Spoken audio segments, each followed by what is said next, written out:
ओम श्री गणेशाय नमः। ओम श्री रामायण पाठ आरंभ। ओम श्री सीतारामचंद्राभ्याम नमः। ओम हे श्री गौरीशंकर जी। ओम हे श्री सीताराम जी। ओम हे हनुमान जी।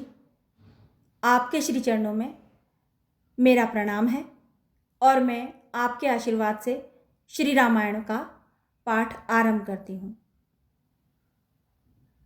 ओम हे हनुमान जी। राम राम जी। ओम दूसरा अध्याय। ओम नारद सनत कुमार संवाद। सुदास या सोमदत्त नामक ब्राह्मण को राक्षसत्व की प्राप्ति तथा रामायण कथा श्रवण द्वारा उससे उद्धार। ओम हे हनुमान जी। जय सीताराम जी की। राम राम जी। ओम ऋषियों ने पूछा, महामुने, देव ऋषि नारद मुनि ने सनत कुमार जी से रामायण संबंधी संपूर्ण धर्मों का किस प्रकार वर्णन किया था? उन दोनों ब्रह्मवादी में महात्माओं का किस क्षेत्र में मिलन हुआ था? तात वे दोनों कहाँ ठहरे थे? नारद जी ने उनसे जो कुछ कहा था वह सब आप हम लोगों को बताइए।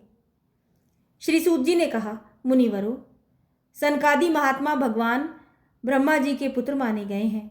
उनमें ममता और अहंकार का नाम तो बिल्कुल है ही नहीं। वे सब के सब उधर्वरेता नैष्ठिक ब्रह्मचारी हैं। मैं आप लोगों से उनके नाम बताता हूँ, सुनिए। सनक, सनंदन, सनत कुमार और सनातन, ये चारों सनकादि माने गए हैं। वे भगवान विष्णु के भक्त और महात्मा हैं। सदा ब्रह्मा के चिंतन में लगे रहते हैं। बड़े सत्यवादी हैं। सहस्त्रों सूर्यों के समान तेजस्वी और एवं मोक्ष के अभिलाषी हैं। एक दिन वे महातेजस्वी ब्रह्मपुत्र सनकादि ब्रह्मा जी की सभा देखने के लिए मेरु पर्वत के शिखर पर गए। वहां भगवान विष्णु के चरणों से प्रकट हुई परम पुण्यमयी गंगा नदी, जिन्हें सीता भी कहते हैं, बह रही थी। उनका दर्शन करके वे तेजस्वी महात्मा उनके जल में स्नान करने को उद्यत हुए। ब्राह्मणों, इतने में ही देवऋषि नारद मुनि भगवान के नारायण आदि नामों का उच्चारण करते हुए वहां आ पहुंचे। वे नारायण, अच्युत, अनंत, वासुदेव, जनार्दन, यज्ञेश, यज्ञ पुरुष, राम, विष्णु, आपको नमस्कार है, इस प्रकार भगवान नाम का उच्चारण करके संपूर्ण जगत को पवित्र बनाते और एकमात्र लोक पावनी गंगा की स्तुति करते हुए वहां आए। उन्हें आते देख महातेजस्वी सनकादि मुनियों ने उनकी यथोचित पूजा की तथा नारद जी ने भी उन मुनियों के श्री चरणों में अपना मस्तक झुकाया। तदंतर वहां मुनियों की सभा में सनत कुमार जी ने भगवान नारायण के परम भक्त मुनिवर नारद से इस प्रकार कहा। श्री सनत कुमार बोले, महाप्राज्ञ नारद जी, आप समस्त मुनीश्वरों में सर्वज्ञ, सदा श्री हरि की भक्ति में तत्पर रहते हैं। अतः आपसे बढ़कर कोई दूसरा नहीं है।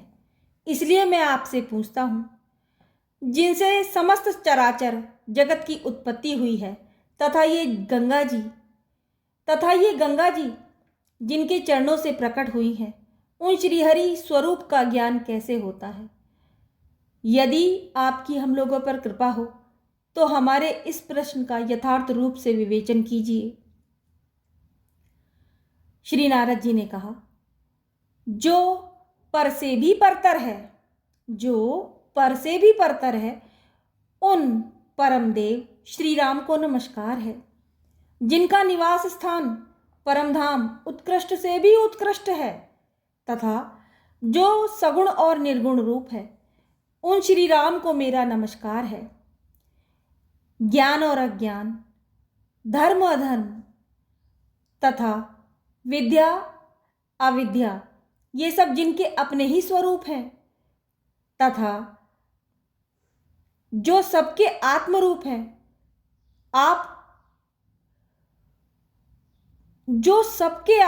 हैं, उन आप परमेश्वर को नमस्कार है, जो दैत्यों का विनाश और नरक का अंत करने वाले हैं, जो अपने हाथ के संकेत मात्र से अथवा अपनी भुजाओं के बल से धर्म की रक्षा करते हैं, पृथ्वी के भार का विनाश जिनका मनोरंजन मात्र है,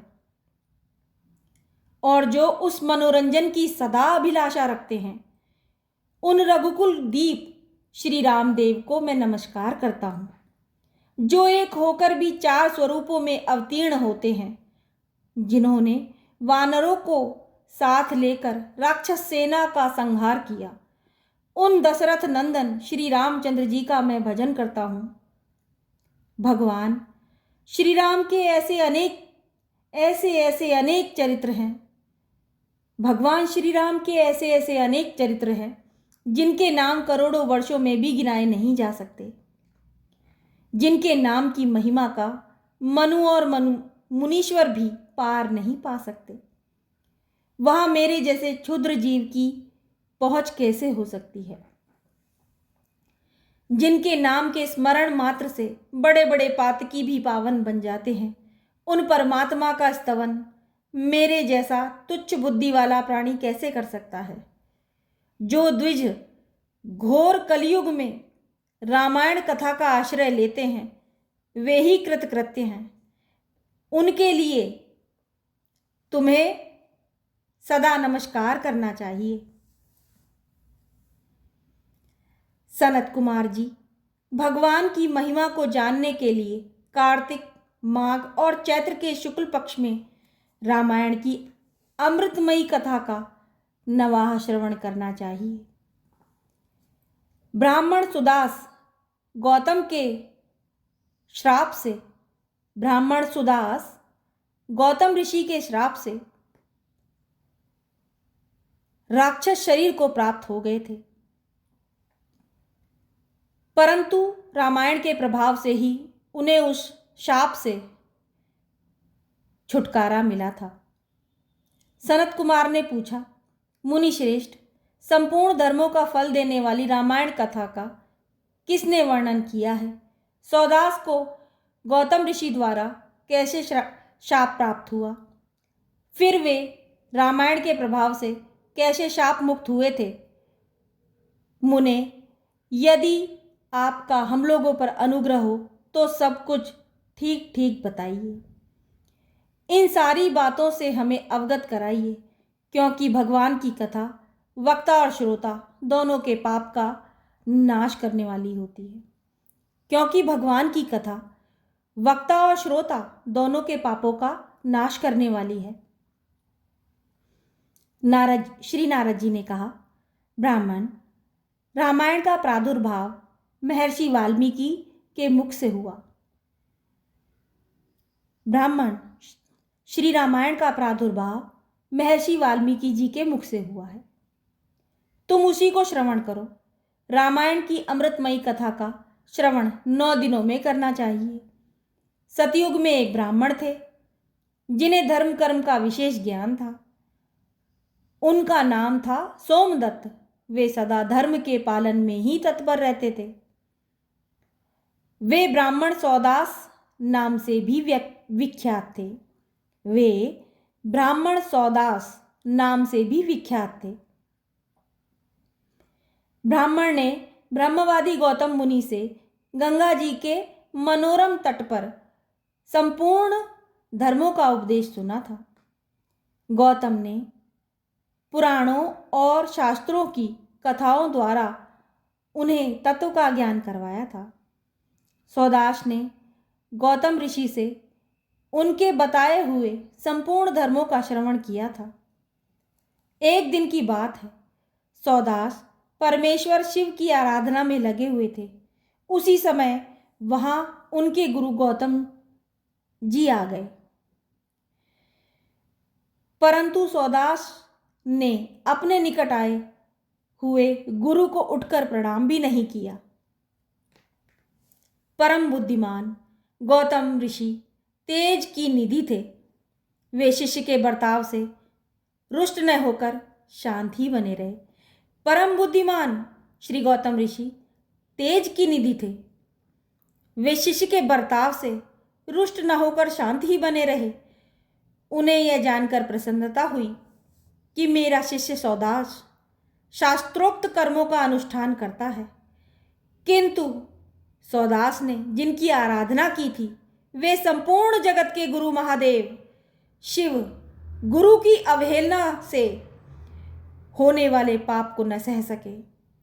किंतु सौदास ने जिनकी आराधना की थी वे संपूर्ण जगत के गुरु महादेव शिव भगवान भोलेनाथ गुरु गौतम ऋषि की अवहेलना से होने वाले पाप को न सह सके। उन्होंने सौदास को राक्षस की योनि में जाने का शाप दे दिया।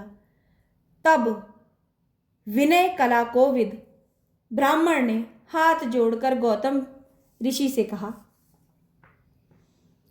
ब्राह्मण बोले, संपूर्ण धर्मों के ज्ञाता सर्वदर्शी सुरेश्वर भगवान, मैंने जो अपराध किया है वह सब आप क्षमा कर दीजिए, वह सब आप क्षमा कर दीजिए। गौतम ऋषि ने कहा, वत्स, कार्तिक मास में शुक्ल पक्ष में तुम रामायण की अमृतमयी कथा को भक्ति भाव से आदर पूर्वक श्रवण करो। इस कथा को 9 दिनों में सुनना चाहिए। ऐसा करने से यह शाप अधिक दिनों तक नहीं रहेगा, केवल 12 वर्षों तक ही रह सकेगा। ब्राह्मण ने पूछा, रामायण की कथा किसने कही है तथा उसमें किसके चरित्रों का वर्णन किया गया है? महामते, यह सब संक्षेप में बताने की कृपा करें। यो कहकर मन ही मन प्रसन्न हो सौदास ने गुरु के चरणों में प्रणाम किया। गौतम ऋषि ने कहा, ब्राह्मण सुनो, रामायण काव्य का निर्माण वाल्मीकि मुनि ने किया है। जिन भगवान श्री राम ने अवतार ग्रहण करके रामायण में जिन भगवान श्री राम ने अवतार ग्रहण करके रावण आदि राक्षसों का संहार किया और देवताओं का कार्य संवारा था, उन्हीं के चरित्र का रामायण महाकाव्य में वर्णन है। तुम उसी का श्रवण करो। कार्तिक मास के शुक्ल पक्ष के 9वें दिन अर्थात प्रतिपदा से 9वीं तक रामायण की कथा सुननी चाहिए। यह समस्त पापों का नाश करने वाली है। ऐसा कहकर पूर्ण काम गौतम ऋषि अपने आश्रम को चले गए। ऐसा कहकर पूर्ण काम गौतम ऋषि अपने आश्रम को चले गए। इधर सोमदत्त या सुदास नामक ब्राह्मण ने दुखमग्न होकर राक्षस शरीर का आश्रय लिया। वे सदा भूख प्यास से पीड़ित तथा क्रोध के वशीभूत रहते थे। उनके शरीर का रंग कृष्ण पक्ष की रात के समान काला था। वे भयानक राक्षस होकर निर्जन वन में भ्रमण करने लगे। वहां वे नाना प्रकार के पशुओं, मनुष्यों, सांप, बिच्छू आदि जंतुओं, पक्षियों और वानरों को बलपूर्वक पकड़कर खा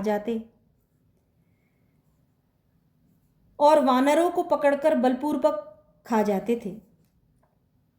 ऋषियों, उस राक्षस के द्वारा यह पृथ्वी बहुत सी हड्डियों तथा लाल पीले शरीर वाले रक्तपाई प्रेतों से परिपूर्ण हो अत्यंत भयंकर दिखाई देने लगी। 6 महीने में ही 100 योजन विस्तृत भूभाग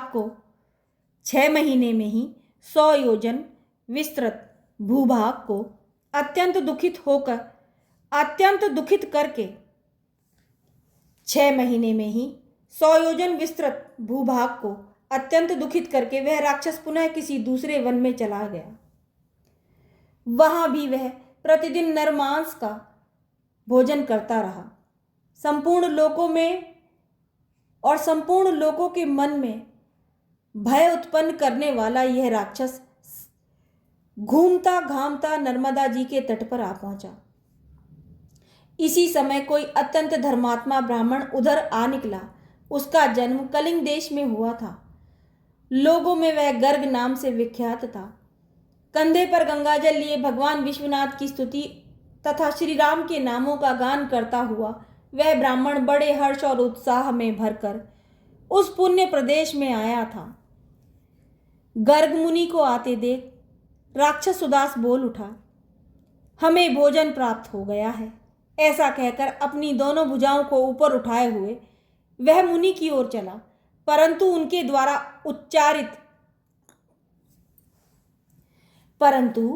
द्वारा उच्चारित होने वाले भगवान नामों को सुनकर वह दूर ही खड़ा रहा। उन ब्रह्म ऋषि को मारने में असमर्थ होकर राक्षस उनसे इस प्रकार बोला। राक्षस ने कहा, यह तो बड़े आश्चर्य की बात है। भद्र महाभाग, आप महात्मा को नमस्कार है। आप जो भगवान नामों का स्मरण कर रहे हैं, इतने से ही राक्षस भी दूर भाग जाते हैं। मैंने पहले कोटि सहस्त्र ब्राह्मणों का भक्षण किया है। ब्राह्मण, आपके पास जो नाम रूपी कवच है, वही राक्षसों के महान भय से आपकी रक्षा करता है। आपके द्वारा किए गए नाम स्मरण मात्र से हम राक्षसों को भी परम शांति प्राप्त हो गई। यह भगवान अच्युत की कैसी महिमा है। महाभाग ब्राह्मण, आप श्री राम कथा के प्रभाव से सर्वथा राग और आदि दोषों से रहित हो गए हैं, अतः आप मुझे भी इस अधम पातक से बचाइए। मुनि श्रेष्ठ, मैंने पूर्व काल में अपने गुरु की अवहेलना की थी। फिर गुरुजी ने मुझ पर अनुग्रह किया और यह बात कही। पूर्व काल में वाल्मीकि मुनि ने जो रामायण की कथा कही है, उसका कार्तिक मास के शुक्ल पक्ष में प्रयत्न पूर्वक श्रवण करना चाहिए। इतना कहकर गुरुदेव ने पुनः यह सुंदर एवं शुभदायक वचन कहा।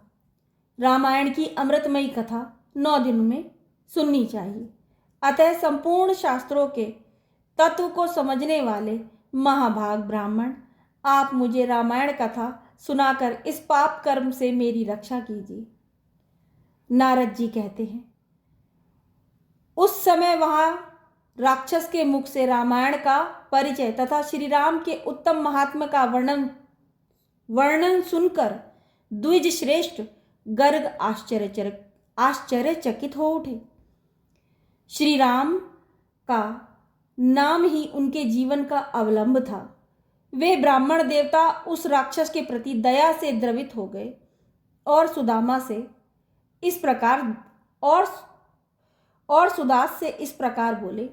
वे ब्राह्मण देवता उस राक्षस के प्रति दया से द्रवित हो गए और राक्षस सुदास से इस प्रकार बोले।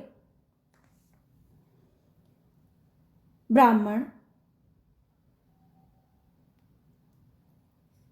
ने कहा, महाभाग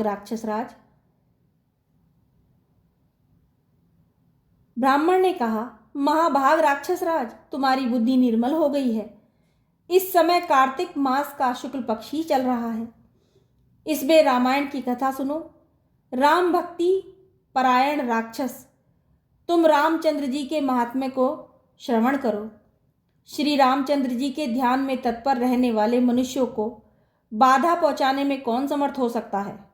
जहां श्री राम का भक्त है, वहां ब्रह्मा, विष्णु और शिव विराजमान हैं। वहीं देवता, सिद्ध तथा रामायण का आश्रय लेने वाले मनुष्य हैं। अतः इस कार्तिक मास के शुक्ल पक्ष में तुम रामायण की कथा सुनो। 9 दिनों तक इस कथा को सुनने का विधान है। अतः तुम सदा सावधान रहो। ऐसा कहकर गर्ग मुनि ने उसे रामायण की कथा सुनाई। कथा सुनते ही उसका राक्षसत्व दूर हो गया। राक्षस भाव का परित्याग करके वह देवताओं के समान सुंदर, करोड़ों सूर्यों के समान तेजस्वी और भगवान नारायण के समान कांतिमान हो गया। अपनी 4 भुजाओं में शंख, चक्र, गदा और पद्म लिए वह श्रीहरि के बैकुंठ धाम में चला गया। ब्राह्मण गर्ग मुनि की भूरी भूरी प्रशंसा करता हुआ वह भगवान के उत्तम धाम में जा पहुंचा। नारद जी ने कहा, विप्रवरों, अतः आप लोग भी रामायण की अमृतमयी कथा सुनिए। इसके श्रवण की सदा ही महिमा है, किंतु कार्तिक मास में विशेष बताई गई है। रामायण के नाम का स्मरण करने से ही मनुष्य करोड़ों महापातकों तथा समस्त पापों से मुक्त हो परम गति को प्राप्त होता है। मनुष्य रामायण इस नाम का जब एक बार भी उच्चारण करता है तभी वह समस्त पापों से मुक्त हो जाता है। अंत में भगवान विष्णु के लोक में चला जाता है। जो मनुष्य सदा भक्ति भाव से रामायण कथा को पढ़ते और सुनते हैं उन्हें गंगा स्नान की अपेक्षा 100 गुना पुण्य फल प्राप्त होता है। उन्हें गंगा स्नान की अपेक्षा 100 गुना पुण्य फल प्राप्त होता है। इस प्रकार श्री स्कंद पुराण के उत्तरखंड में नारद सनत कुमार संवाद के अंतर्गत वाल्मीकि रामायण महात्म्य के प्रसंग में सुदास राक्षस का उद्धार नामक दूसरा अध्याय पूर्ण हुआ।